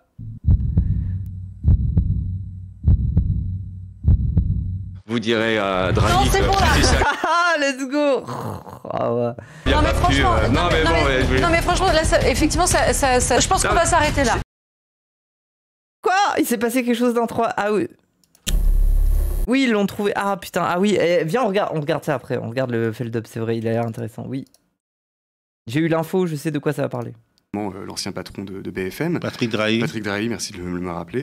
Là, je me souviens qu'il y avait un lever de bouclier énormissime sur le plateau. C'était catastrophique. Je ne sais pas s'il a été beaucoup réinvité depuis ou alors pour prendre le micro de je ne sais où, hyper loin, pour parler même pas 5 minutes. Mais en plateau, il n'est pas pour l'instant revenu. Mais en général, ils veulent quand même pas qu'on franchisse une ligne rouge. Il faut être vraiment dans les clous. Donc là, Poutou, par exemple, il est sorti du cadre. Et ça, en général, ils détestent. Et en général, ce qu'ils font, c'est qu'ils te réinvitent pas, tout simplement. Moi, il faut que je justement, rappelle... après cette émission, oui, voilà, est-ce que tu as été réinvité? Oui, c'est ça. C'est que j'ai pas été réinvité pendant quasiment 3 semaines. Ça, c'est important aussi. C'est qu'ils voulaient vraiment pas de moi non plus après. Moi, j'attendais pas forcément de leur part, mais pareil, dans mon analyse, et comme tu le décris très très bien, c'était intéressant de constater qu'effectivement, dès que tu sors trop des clous, là, ça leur va plus. Ils organisent ta rareté, et puis toi, si tu as besoin d'argent... Pourtant, il est pas tant sorti des clous que ça, quoi. Tu peux te dire, il faut que je sois quand même assez agréable pour qu'on m'invite. Oui, tout simplement. C'est comme ça qu'ils te maintiennent aussi. Alors, tu dis n'avoir été convié au final que 4 fois, en tout et pour tout, pour une émission qui a duré 3 mois. Alors, j'en ai refusé quelques-unes parce que les thématiques c'était n'importe quoi. Et, voilà. Par exemple Je sais pas, ils voulaient que j'intervienne sur l'Arménie. Et genre, moi, je leur ai dit non, moi, je connais pas du tout l'Arménie. Enfin, essayez un minimum de pas faire les programmateurs et programmatrices feignants qui ont les sujets à midi et qui font ça à l'arrache. Bossez un peu quand même et soyez cohérents dans vos choix, quoi. Alors, pour revenir au dispositif de cette Ouais, le émission, gauchiste, là, l'Arménie, tu connais? 20 Ruquier, pourquoi, à ton avis, n'a-t-elle pas marché?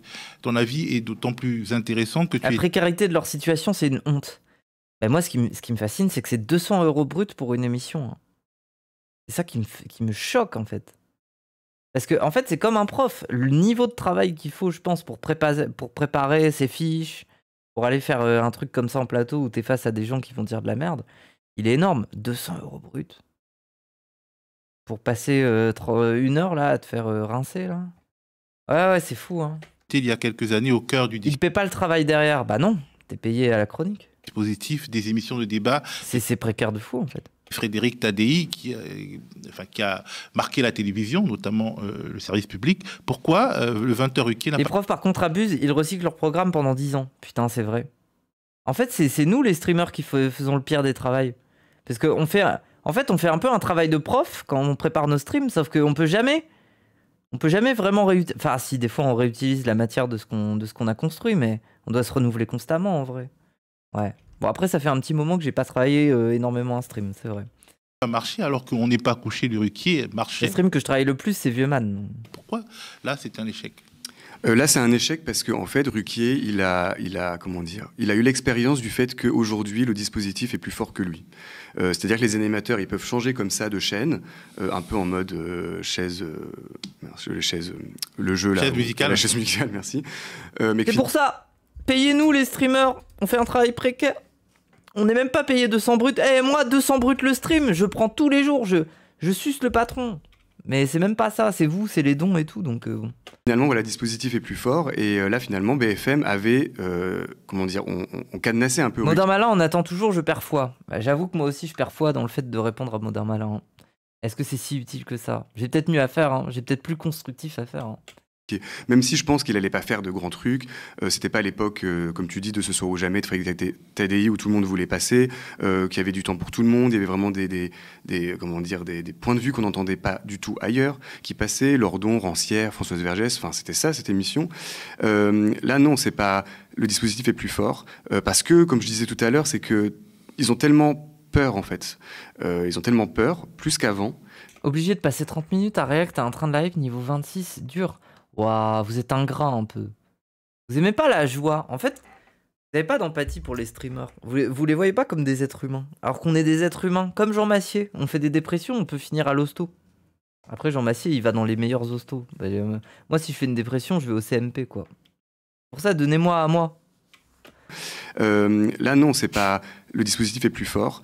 Parce que, comme je disais tout à l'heure, c'est que ils ont tellement peur, en fait. Ils ont tellement peur, plus qu'avant, qu'ils vont resserrer la vis encore plus. Et c'est pour ça que médiatiquement, c'est de plus en plus compliqué d'en placer une. Et moi, je suis assez mitigé aussi sur les discours qui veulent qu'il faut que ça change de l'intérieur, enfin de plus en plus, enfin même depuis très longtemps, que ce soit que ces chaînes-là, que ces médias-là soient moins racistes. C'est pas ça le problème, c'est qu'en fait, ces médias-là existent en tant que tels. Et ce qu'ils veulent véhiculer, c'est toujours en faveur des classes dominantes. Et ça, ils vont pas changer. C'est pas BFM, ils vont, on va changer quelques têtes comme ça. Non, le dispositif reste comme ça reste des patrons qui ont une vision du monde, qui est déterminé. Vu que là, ils ont de plus en plus peur, ça se crispe de plus en plus, ils ont peur de la France insoumise, ils ont eu peur des gilets jaunes à un moment, ils ont peur des manifs contre les violences policières, ils ont peur, donc ils resserrent... Ils ont peur des jeunes, hein. Ils ont peur des jeunes. Péril jeune. De manière générale, exactement. Donc par conséquent, ça va pas du tout aller en s'arrangeant, et ils vont faire en sorte de garder les clés le plus longtemps possible de leurs propres médias. Donc c'était à refaire, non? Non, mais inviter de manière très ponctuelle, en réfléchissant vraiment si ça vaut le coup à ce moment-là, etc., et éventuellement, mais sinon pas en tant que chroniqueur. Mais ça, je le savais, mais c'était beaucoup plus intéressant de le constater et de le verbaliser, de l'expliquer structurellement, ce que ça raconte, et en quoi travailler notamment pour eux, c'est quelque chose qui est vain quand tu ne partages pas du tout leurs idéaux politiques et sociaux. Alors tu étais au cœur donc, de la machine de Frédéric. Moi, j'ai fait une dépression qui a de l'empathie pour moi, à part ma mère. Bah déjà, t'as de la chance d'avoir ta mère qui se soucie du fait que tu fasses une dépression. J'ai envie d'être dur, mais bon, gros. Le BG des Forêts, merci pour l'abonnement.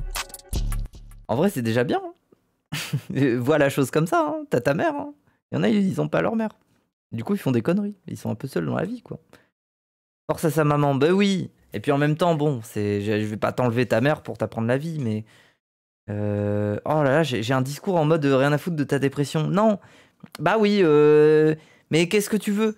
Moi, le problème de ce monde, c'est pas que tout le monde s'en fout de ta dépression, c'est que on vit dans des cases, dans des rues en forme de cases, et on roule dans des cases, et on prend le métro, et personne se parle dans la rue. Moi, c'est aussi le fait qu'il n'y a plus de lieux où les gens se soucient les uns des autres. C'est dur de rencontrer des gens, de se faire des potes. C'est dur, enfin, le monde, il est pas prévu pour ça. Moi, j'ai envie de dire, ici sur les streams de gauchistes, t'es peut-être dans l'un des lieux où sur Twitch, les gens sont les plus sympathiques et créent le plus de liens qu'ailleurs. Hein. C'est pas sur la commune d'Antoine Daniel que tu vas te faire des potes. Hein. Alors qu'ici, il y a des Discord, il y a des soirées, il y a des gens, des fois les gens ils se rencontrent, il y a même des gens ils sortent ensemble au bout d'un moment. Donc bon voilà, le Zawasho quoi, ça fait du bien à certains. Hein. Je sais pas. Qu'est-ce que tu veux? On essaye de penser des plaies très ouvertes. Hein. Moi, la solitude des gens, c'est un des sujets qui me travaille le plus. Parce que je m'identifie beaucoup à ça. Mais voilà. Qu'est-ce que tu veux que je te dise? Bref. Tadi, qui était une... Et après, va pas croire que je me soucie de ta dépression. Je ne te connais pas, tu es un pseudo dans un chat. Hein. Il y a des limites, hein. Je ne veux pas être hypocrite. Par contre, j'en parle, quoi. Qui a organisé des... Mais on se connaît pas, oui. Des émissions de débat. Et, alors, j'ai l'impression que le débat est de plus en plus compliqué à faire admettre, y compris au public. Et j'ai par exemple lu que les études d'audience, ce sont les études d'audience qui ont... Sociologue flamand qui parle de l'absence d'endroit d'empathie pour expliquer la montée de l'extrême droite dans quelques régions en Flandre. Bah oui, l'extrême droite, elle joue beaucoup sur ce registre. Hein. Elle recrée des lieux communautaires. Et les lieux communautaires, c'est les distributions de tracts, les machins, oui. En fait, elle reprend cette place-là. Mais il faut interroger la gauche aussi. Hein. La gauche centralisante, qui n'a plus du tout d'engouement pour les fêtes populaires et tout ça. C'est pour ça que vous êtes là à insulter la fête de la soupe. Mais imaginez dans la tête d'un dépressif. Il y a un jour dans l'année, il sort, et il peut boire des soupes gratos et il va peut-être discuter avec des gens et tout. Mais les gens, mais c'est trop important ça en fait. Vive la soupe, hein, vive la fête de la soupe. Il faut des fêtes populaires, il faut des lieux populaires, il faut des endroits où les gens ils peuvent venir et se dire ah je vais parler avec des gens. Il faut des lieux comme ça. On a besoin de ça. On a besoin d'agora. On a besoin d'endroits où les gens peuvent discuter, débattre, s'aimer, tomber amoureux, boire des coups. Partager des idées, enfin, on a trop besoin de ça.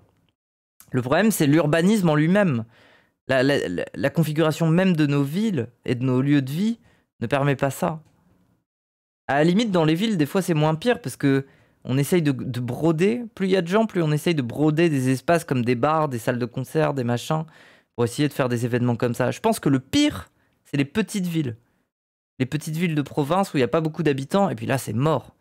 J'ai presque envie de dire que ça, c'est un truc que justement les provinciaux dépressifs dans des espèces de communes où tu as juste des maisons, juste des lieux d'habitation, là, des quartiers d'habitation, ça, c'est ce qu'ils envient au quartier. C'est pour ça qu'ils s'identifient à la fois dans leur racisme, à savoir les racistes, et à la fois dans leur côté bandeur quand ça écoute du rap et tout ça, ils s'identifient beaucoup à la fraternité des quartiers. Parce que si les quartiers, ils ont au moins quelque chose. Après, c'est pas vrai pour tout, hein, parce que des fois, c'est très cruel, hein, cet effet de fraternité, de proximité dans un quartier. Peut être aussi une cible hein, de tout le quartier. Notamment, je sais pas, moi, quand t'es homo, c'est dur, tu vois. Ou quand t'es une meuf, ou des... Enfin bref, il y a plein de raisons. Mais par contre, ils envient ça de fou. Hein. Comme moi, ce qui m'a fasciné, c'est durant l'élection, de voir chez certains zémoristes ressortir une espèce de... Non pas ressortir, mais innover une espèce de registre où d'un coup, ils parlaient de nos frères et nos sœurs. Nos frères et nos sœurs blanches. Mais c'est un élément de langage... Enfin, c'est un élément de langage, tu sens que c'est totalement inspiré d'un esprit de quartier, d'un esprit de, je sais pas, les Noirs entre eux, les Arabes entre eux, tu vois. La Oumma, tu vois, un peu tous. Moi, je vous jure que les Blancs, dans leur truc un peu bandeur de faire communauté, de faire blanchité ensemble, ils sont jaloux d'espaces comme les quartiers, en fait. T'as dit mon ref le blanc. Oui, bah oui. Bien sûr. Là, les petits groupes d'extrême droite, là, les jeunes bandeurs d'extrême droite, je suis sûr qu'ils se disent mon frère blanc. Ils se disent ça entre eux, bien sûr. White people have no culture. Bah, on peut le dire. En fait, moi, je le déplore, hein, mais ils ont besoin de s'identifier à ça, quoi. C'est pour ça qu'ils bandent sur le rap. C'est pour ça que t'as des concerts de Luther où, quand bien même le mec défend la Palestine, il se retrouve avec des racistes. Que les gens, ils veulent trouver des esprits de fraternité. Ils aimeraient trop avoir des rappeurs un peu solides pour leur offrir ces petits espaces-là, quoi. Je viens d'arriver, il y a une émission avec Glucksmann. Non, pas du tout. Ça les entretient dans leur sentiment d'être une minorité opprimée. Pas que. Je te jure que c'est aussi la base sur laquelle ils recrutent, à savoir un sentiment d'isolement, d'injustice, de déclassement, et donc de solitude. Après, c'est faux, l'absence de culture. Oui, c'est faux. Mais par contre, elle est en danger. Le problème, c'est qu'ils l'ont pas fait vivre. Genre, les fêtes locales, c'est de plus en plus délaissé, il n'y a plus que des vieux, donc bon, bah ouais. Et des fois, on est là à se plaindre que ça disparaisse dans les villages. Mais la vérité, c'est que c'est aussi l'individualisme de certains des gens qui habitent dans ces villages qui a fait mourir tout ça. Hein. Il y en a certains, ils ont juste épousé l'individualisme en petit patron. Le rêve de vivre dans une petite banlieue d'habitation, d'acheter une maison et d'avoir un chien et tout ça. Et on parle vite fait à ses voisins, mais sans plus, et on va au travail. Et voilà, quoi. C'est voiture, boulot, dodo, quoi. C'est pour ça que c'est des gilets jaunes, potentiellement, parce qu'il y a la voiture, et pas le métro, mais... La fête de village le 13 juillet. Je sais pas, c'est rare maintenant les fêtes de village, quand même. Enfin, c'est rare qu'elles soient bien, même. Après, j'imagine que dans certains coins, il y a des petits villages qui résistent à l'envahisseur capitaliste, mais... Notamment dans les montagnes. Moi, je trouve que dans les montagnes, c'est là que je retrouve le plus cet esprit-là. Tu sens que certains villages de montagne, ils sont vachement protégés. Ou alors, tout du moins, il y a des gens qui essayent de faire vivre une certaine culture de la fête et tout dans... Voilà. Le carnaval, hein. L'esprit du carnaval, hein. Moi, c'est ce que je vois quand Vieuxman il dit ça. J'ai l'impression que le débat est de plus en plus... En fait, si j'ai envie d'être marxiste, la fête, le carnaval, est aussi une manière de produire une classe pour soi. Vous voyez ce que je veux dire? Des fois, c'est pas forcément simplement la politique et la chose politique et la chose théorique. Des fois, c'est les affects et les fêtes de village, les lieux de sociabilité. C'est une manière de créer une classe pour soi aussi. Après, ça suffit pas à donner des outils politiques pour le prolétariat, en quelque sorte, pour reprendre Marx. Mais c'est un début très important. Il suffit que des gens se retrouvent entre eux et se mettent à crier « Nique Macron » pour avoir la sensation qu'effectivement, ils sont d'accord sur le fait de niquer Macron. Et pour ça, il faut des lieux de sociabilité et tout ça. C'est pour ça que les gens vont en manif. Les gauchistes vont en manif parce que au moins, ils ont ça, tu vois. De débat. Et, alors, j'ai l'impression que le débat est de plus en plus compliqué à faire admettre, y compris au public. Et j'ai par exemple lu que les études d'audience, ce sont les études d'audience qui ont convaincu les programmateurs et la direction de CNews de... C'est comme si je disais le foot crée une classe pour soi, sauf que dans les faits, ça se traduit pas dans la société. Mais c'est quoi alors les hooligans? Pourquoi les hooligans, par exemple, ils peuvent être très liés à des milieux fascistes et nazis? Genre, bref. Ce sont les études d'audience qui ont convaincu les programmateurs. Pourquoi les hooligans, justement, peuvent être très politisés? Enfin, bref. Et la direction de CNews de... Les 5% d'un stade moufette, bah oui, mais c'est un effet qui existe, enfin, ça existe. Prends cet exemple, tu vois. Mais... De diminuer la contradiction. Oui, des antifas hooligans et tout ça, oui. Et même dans les commentaires, même ici aux médias, on a vraiment l'impression que les gens sont progressivement irrités par la contradiction, d'autant plus que YouTube, les réseaux sociaux permettent à des discours de se déployer, et c'est bien, parce qu'en fait, la contradiction peut... Enfin, il ne faut pas que de la contradiction, il faut aussi des moments où quelqu'un a le temps. Mais est-ce que, finalement, la contradiction aujourd'hui n'est pas un peu déclassée, déclassée? Si, il y a un peu de ça, mais pour les opinions contestataires, c'est très légitime. Parce que pour toutes ces raisons-là de dispositifs qui ne collaient pas, on est toujours minoritaire, c'est toujours compliqué. Du coup, là, on crée nos propres espaces. Donc ça, c'est assez légitime. Par contre, de leur part, c'est juste, comme je disais juste avant, ils ont peur et ils veulent resserrer le truc le plus possible. Et les contestations qu'il peut y avoir en débat, ça leur donne tort. Et ça, ils en ont une peur bleue. bleue. Par contre, dans nos milieux, il peut y avoir des débats intéressants à faire, mais encore une fois, c'est la question du cadre. C'est le temps, c'est qui... J'en sais rien, moi, les ultras de Marseille, ils sont contre le racisme, il y a beaucoup d'initiatives en ce sens. Bah oui, mais... En fait, il faut se rappeler de ce qu'est la politique. La politique, c'est la philosophie appliquée au collectif. Donc à partir du moment où tu as des lieux de vie où il y a des gens, tu produis forcément un début de classe pour soi. Parce qu'à partir du moment où les gens essayent de vivre ensemble, bah, ils réfléchissent à comment on fait. Et donc la question politique s'invite dans le débat. À partir du moment où tu as des gens un peu racistes et qu'il y a un noir qui se ramène dans le groupe, bah, la chose politique intervient. Parce que les gens se posent des questions sur comment vivre ensemble avec un noir dans le groupe. Alors soit ils virent, soit ils l'invitent à partir de manière indirecte, soit ils apprennent à vivre avec. Tu vois, c'est comme ça que la politique existe aussi. Merci Misty Day. On place en plateau. Bon, attendez, je reprends son truc, j'essaie de me concentrer. Leur donne tort, et ça, ils en ont une peur bleue. Par contre, dans nos milieux, il peut y avoir des débats intéressants à faire, mais encore une fois, c'est la question du cadre. C'est le temps, c'est qui on place en plateau, est-ce que les personnes ont le même niveau pour répondre. Tout ça, ça se réfléchit, ça met des jours. Je travaille avec Frédéric Tadei pendant très longtemps, donc je sais composer des plateaux. C'est quelque chose qui est très compliqué à faire. Il faut savoir qui peut dire quoi exactement, si tous les points de vue sont bien représentés, s'il n'y a pas trop de monde en plateau. C'est des trucs qui se réfléchissent énormément en amont.